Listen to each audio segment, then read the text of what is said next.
This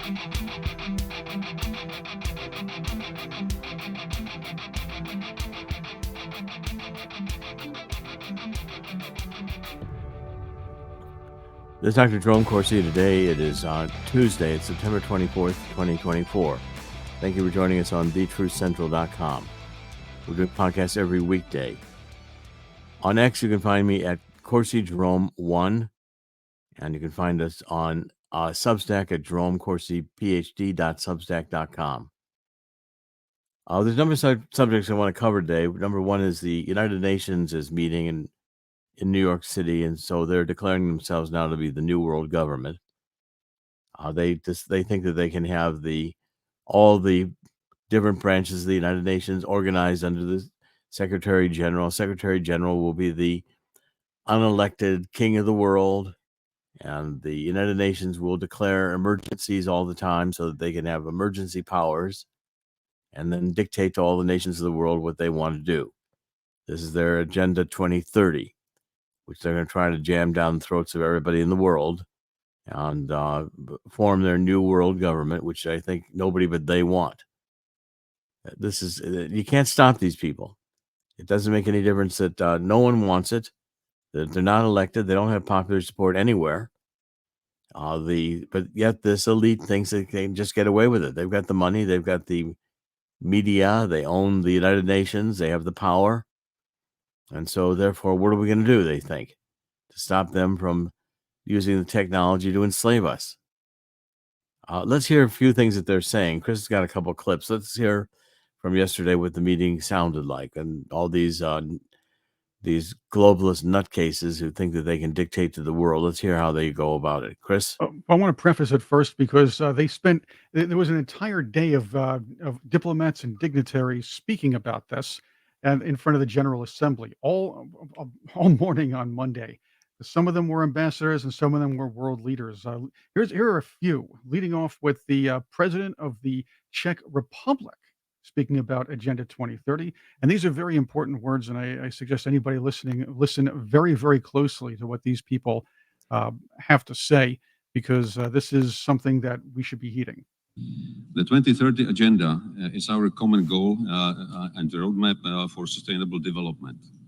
Now we have a unique opportunity to accelerate its implementation. We all can see significant shifts in international relations. The order based on international law and solidarity enshrined in the UN Charter is under serious threat. The global multilateral system has become in many ways dysfunctional and needs to be reformed. We cannot accept that those who challenge the order based on the UN Charter are gaining strength. We need to invest more in respectful, practical, and result-oriented cooperation, just like we did with this pact.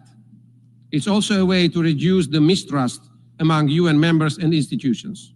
I consider the Pact for the future a stepping stone of adoption, not the end of the journey. It's ridiculous. I mean, who asked these people to do a pact for the future? Why don't they just, United Nations maybe just close the thing down and make it a parking lot again. Here's something else, and I didn't have this speech. I was watching it all yesterday. I should have cut this for you, but I was busy putting these together. The Italian ambassador was talking about how the crisis that we've had was very important, using crises to implement things like the Pact for the Future. This is the mentality that these worlds or one world government types have, and they're doing this. They're using all of this to push Agenda 2030. It's apparent that they don't care what the people think. It's irrelevant to them. And the terms they use, like sustainability. Okay, that's loaded, because what sustainability means is that we're running out of Earth's resources, so therefore everybody has to have less. Yeah. Yep. And I'm with you. Can I read to you a couple of quotes here that you might be Sure, interested go in? ahead. Let's go to Principle 10 here from this pact. We recognize that sustainable development, see, that's it. That's where it's going right there. Your keyword right there. That's the buzzword they use. Sustainable development in all its three dimensions is a central goal in itself, and that its achievement, leaving no one behind, another buzz term, is and always will be a central objective of their new buzzword, multilateralism. We reaffirm our enduring commitment to the 2030 Agenda for Sustainable Development and its Sustainable Development Goals. So how many times is sustainable used in that one paragraph? It 4 sounds times? like Kamala Harris's speechwriter wrote this. It's 3 times in a couple sentences. I think it's actually 4 times in that paragraph. They There say we go. Yeah, the sustainable. paragraph, yes. Again, it's like the bigger country invaded the smaller country, and then that's because the smaller country got invaded by the big. You know how that works, right? And 11 is climate change is one of the greatest challenges of our time, with adverse impacts that are disproportionately felt by developing countries. It's ridiculous. I Especially mean, those, but get this, especially those that are particularly vulnerable to the adverse effects of climate change. Who's editing these things? Climate change is used 3 times in this very short paragraph. It has to be the Harris campaign writing this. probably AI writing it. Artificial unintelligence. All right, now let's go to I want to cover a couple additional stories here. This one has interested me about Blinken, and there's Joe Loria in Consortium News. It's being covered over in Zero Hedge. I'll drop for you the link on this story, Chris, so you can pull it up, because it's kind of an interesting story about Blinken, who is our, fearless Secretary of State. He's out and about, and I think he really wants to be a rock and roll band player. When he gets a chance, he tries to go into nightclubs and pretend he's one. At any rate, here's what he's saying. He's saying now 2 weeks after, the Moscow entered into this whole Ukrainian rift. That's Moscow invades Ukraine to get these 2 provinces that speak Russian and in the eastern part of Ukraine out from the grip of the national government, which is neo-Nazi. As I pointed out repeatedly, Ukraine is a divided country. The east is close to Russia. The west has always been closer to Germany, and it was very, very Nazi during World War II and has not stopped being Nazi. Okay, so the whole idea that the United Nations is advancing in terms of what it's mostly our State Department, our CIA, both of which I think hate America, essentially. They've come to the point where they believe we should be post-American. Okay, so now they seem ready to, Blinken seems to be siding with this Defense Department, which is pushing us right into World War III, in saying that essentially that we want to bring down the Russian government, bring down Putin through a proxy counteroffensive and an economic and information war, not a direct military one.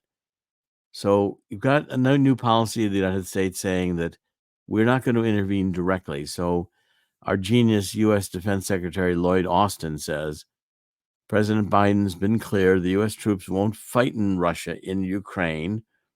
And if you establish a no-fly zone, certainly in order to enforce that no-fly zone, you have to engage Russian aircraft. And again, that would put us at war with Russia.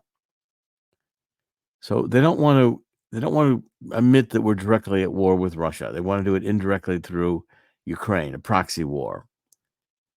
But Secretary Blinken is strongly hinting that the United States is about to lift its restrictions on Ukraine using these long-range weapons that we've supplied to Ukraine to hit inside Russia.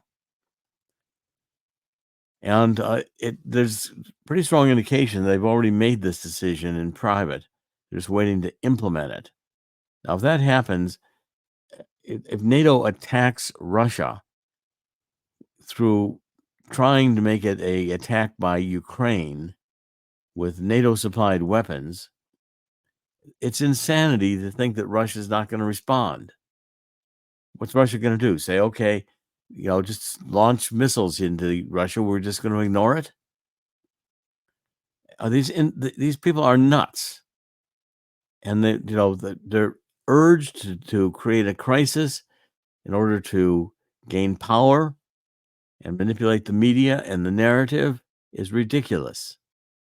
So the Polish member of parliament was saying to the U.S. and Secretary Blinken, essentially, get out of here, go home. We don't want Polish people paying or dying for your wars. Get out of here. We don't want it.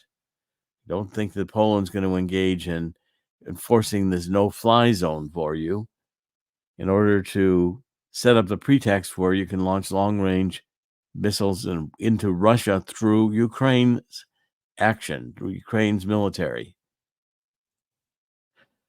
So our Department of Defense is insanely pursuing a war strategy that is not winning. We're not gaining territory back from Russia. These two provinces are gone.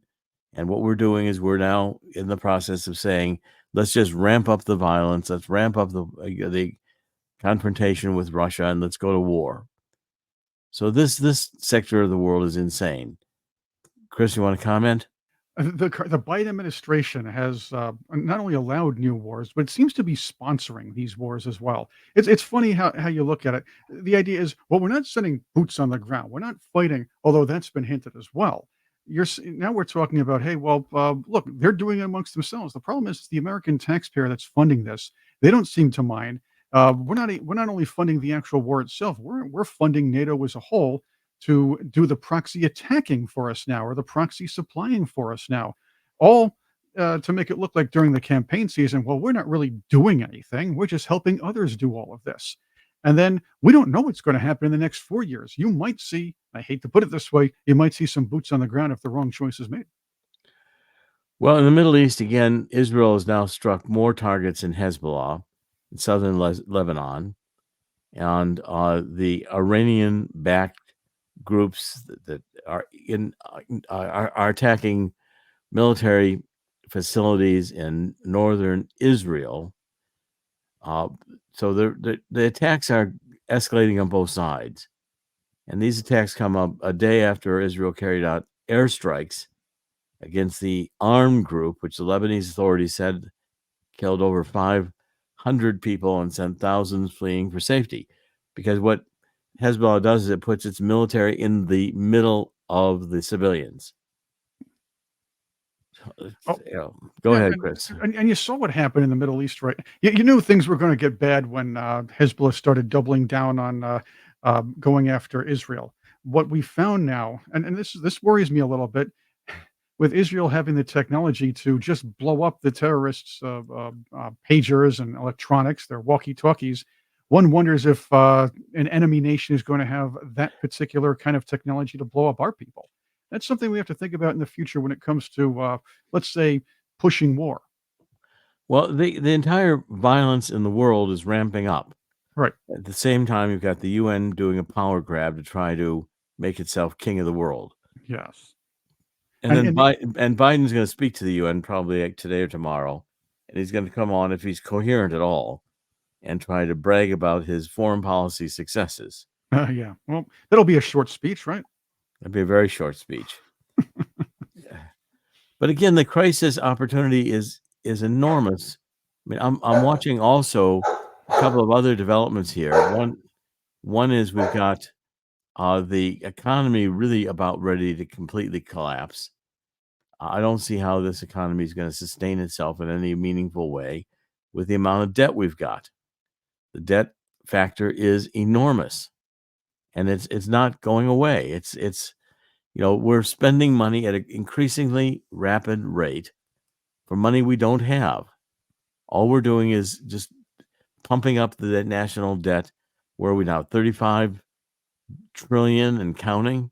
It's over 35 trillion. Yeah, it's counting upward. It counts every day. We're paying, what is it, 3 billion a day, according to the Secret War on Cash podcast with Swiss America. According to that, we're paying $3 billion a day in interest to the national debt. But never fear. You know why? Never We fear. we always print more. Well, not only that, Janet Yellen herself said that the economy is going on a great trajectory, and Yeah. we should make sure that we keep the Biden-Harris economic plan moving forward, or else there'll be some serious collapse. This is what Janet Yellen is saying during, of course, election season. Well, this whole thing is accelerating to an economic crisis that's inevitable. I mean, so okay, we take a look at the stock market. Stock market's now at 42. Dow Jones at 42,124 points. Now that's people say, well, that's great. It's an all-time high. Yeah, well, this to me is red alarm fireballs ringing, because you can't sustain this unless you're continuing to pump money into the economy without regard to any fiscal responsibility. So gold today is at $2,628.20 an ounce, and silver's we're staying over $30 an ounce at $30.90 an ounce. And I'm telling everybody, get out of the stock market now. If you don't do it now, forget about it. You don't come crying around in 2 months from now, when the next plan from this raging New World Order satanic group is that they're going to say, okay, we're going to Trump won the election, so we're going to therefore give him the biggest depression in the history of the world. We're going to start collapsing institutions left and right, because the banks won't be able to sustain themselves once the commercial real estate starts defaulting, because people can't refinance these buildings at money that will in any way sustain them. The buildings are not fully occupied. They're far from it. Downtown areas are deteriorating. You've got mobs running around downtown areas, ruling cities. You've got the Venezuelan gangs moving in and taking over parts of cities, just occupying them. I mean, this is completely out of control. Talk to Swiss America. I'm really urging everybody. It's our major sponsor. Talk to Swiss America. Get a copy of this book, How a Coming Global Crash Will Create an Historic Gold Rush. You get it by calling toll-free number 800-519-6268. I wrote that book with Dean Heskin, who heads Swiss America. And what I'm telling you is that it's happening. I wrote this book earlier this year when gold was well under $2,000 an ounce. I predicted gold's going to go to $4,000 an ounce. It's going to double. Because in these kinds of crises, there's a rush to get out of the stock market. And right now, if you try to get out of your IRAs or your 401ks and in stocks and through mutual funds, you're going to find there's a lot of barriers these companies are putting up to prevent you from leaving. Why? Because there's a rush out of these products in Wall Street now, with people anticipating the crash is coming. If you don't get out now, if you start trying to get out when the crash occurs, that's the wrong time to get out. At the worst that's going to happen here is you're going to get out of the stock market, protect your IRAs and your 401ks, work with Swiss America on this. They will get it so it's done safely, so it's done correctly, so you don't lose your tax-exempt status or tax-deferred status, and that you are able to preserve wealth through the appreciation of the gold and silver while the stock market basically goes to hell. And there's a number of publications on this. We have get the free publications on our website from Swiss America. Just fill out the forms and they'll be emailed to you. One is on the secret war on cash. That's still coming. Digital currency is around the corner.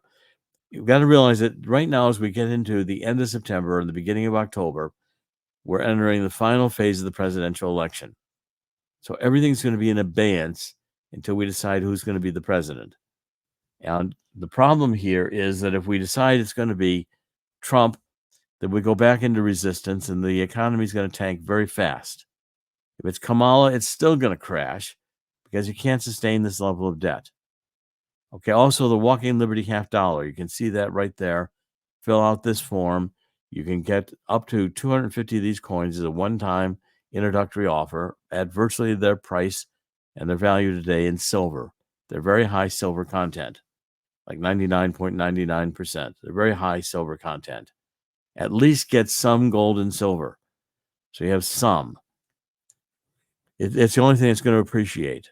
We're in a housing bubble. We're in this bubble, that bubble, and families are living month to month on paycheck to paycheck and going deeper and deeper in debt on credit cards. This is not, as they say in the UN, sustainable. This is not sustainable. This is formula for a crash, and it's going to happen. Okay, there's how much that we're paying on the interest on the national debt every 24 hours, which is how much is that? That's $3 trillion. No, that's 3 $3 billion. billion $3 billion every day. every day. Smackaroonies. Yeah, we're paying $1 trillion a year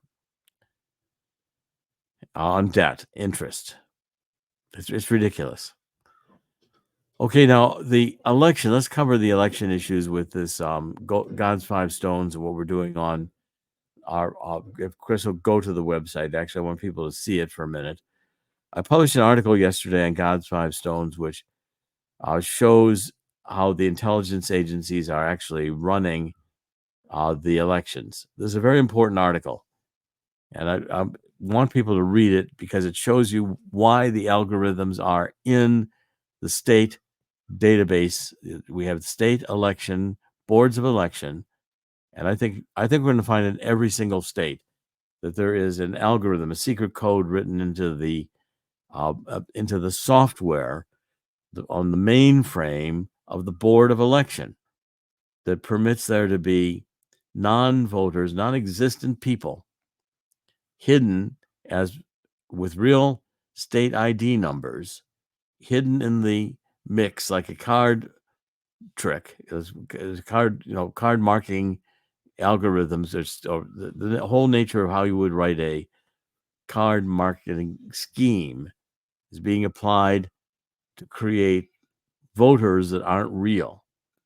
Okay, we take a look at this article. What this article is saying is that the algorithms are built in here so that it's like a card marking scheme. You can't put marked cards into a fresh deck of cards because they'll stand out as the ones that are out of order. That come from the manufacturer. Cards package come in cellophane, and they're ranked from the highest suit, highest card, to the lowest suit, the lowest card.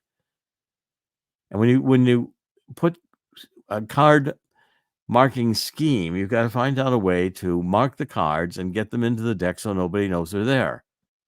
One of the ways you do that and start doing that is you take the cards and you shuffle them. All these schemes start with shuffling the cards. Okay, similarly, you take the natural order of a voter registration roll, which is the number you get is a function of when you register. Okay, so it has some order to it.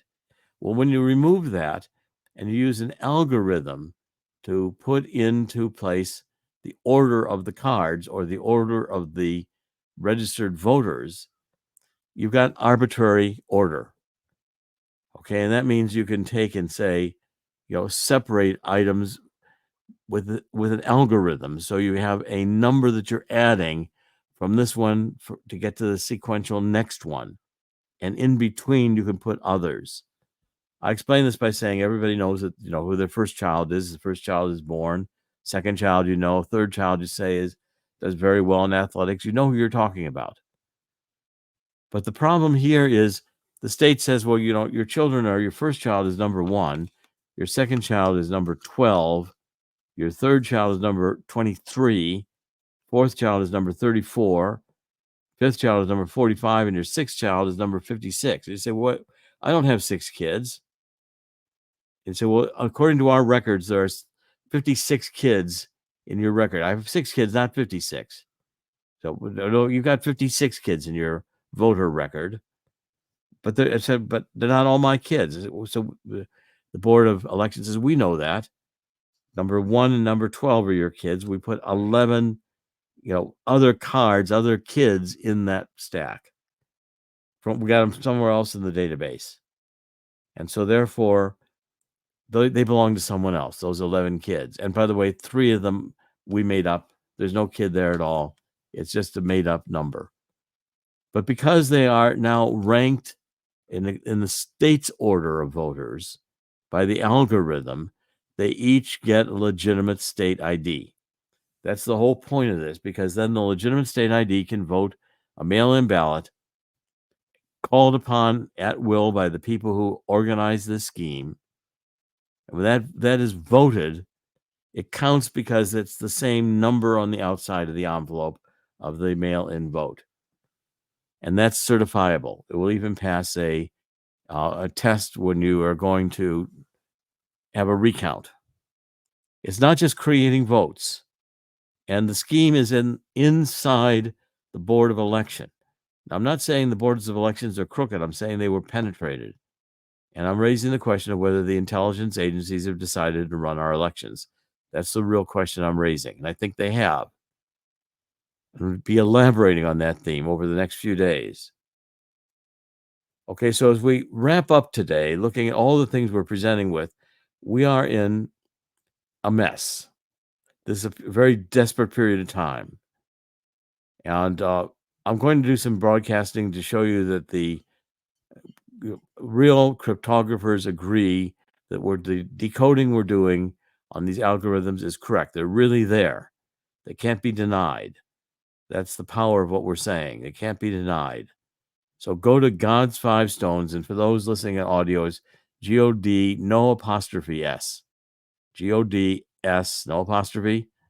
You spell out five, F-I-V-E, and stones is plural, S-T-O-N-E-S, godsfivestones.com. We're trying to post new data on that every weekday, almost every day. And we'll have new articles coming out. I'm going to be publishing this week. We found the algorithm not only in Ohio and New York, we found it in New Jersey, and there's other states coming. I think you're going to be shocked over watching this website and seeing what's coming over the next few days.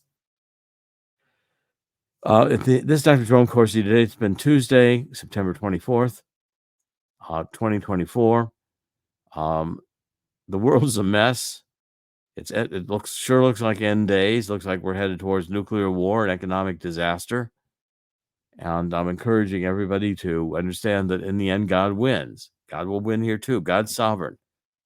The end of the story has already been written. Read Revelations. It doesn't end with Satan winning. It ends with the last judgment and the return of Jesus, second return of Jesus Christ to earth. Christ returns. We have a last judgment, but it doesn't end there. Okay, what ends there is Satan's current rule over everyone with this woke ideology.